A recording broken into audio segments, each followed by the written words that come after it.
بسم الله الرحمن الرحيم. ألم تر أن الله يعلم ما في السماوات وما في الأرض؟ ما يكون من نجوى ثلاثة إلا هو رابعهم ولا خمسة إلا هو سادسهم ولا أدنى من ذلك ولا أكثر إلا هو معهم أينما كانوا ثم ينبئهم بما عملوا يوم القيامة إن الله بكل شيء عليم. ألم تر إلى الذين نهوا عن النجوى ثم يعودون لما نهوا عنه ويتناجون بالإثم والعدوان ومعصية الرسول وإذا جاءوك حيوك بما لم يحيك به الله ويقولون في أنفسهم لولا يعذبنا الله بما نقول حسبهم جهنم يصلونها فبئس المصير. يا أيها الذين آمنوا إذا تناجيتم فلا تتناجوا بالإثم والعدوان ومعصية الرسول وتناجوا بالبر والتقوى واتقوا الله الذي إليه تحشرون. إنما النجوى من الشيطان ليحزن الذين آمنوا وليس بضارهم شيئا إلا بإذن الله وعلى الله فليتوكل المؤمنون. يا أيها الذين آمنوا إذا قيل لكم تفسحوا في المجالس فافسحوا يفسح الله لكم وإذا قيل انشزوا فانشزوا يرفع الله الذين آمنوا منكم والذين أوتوا العلم درجات والله بما تعملون خبير.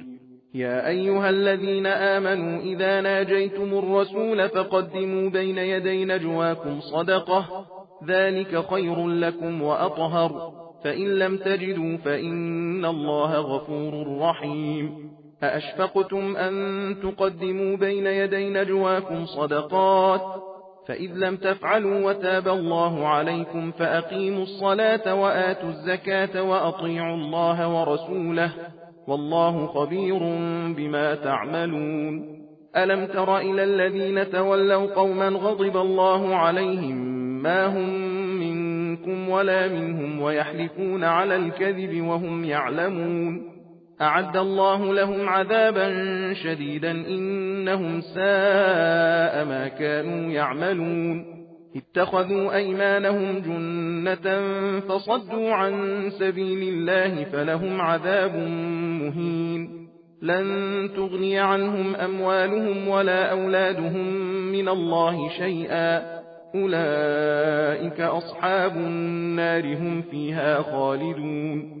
يوم يبعثهم الله جميعا فيحلفون له كما يحلفون لكم ويحسبون أنهم على شيء ألا إنهم هم الكاذبون. استحوذ عليهم الشيطان فأنساهم ذكر الله أولئك حزب الشيطان ألا إن حزب الشيطان هم الخاسرون.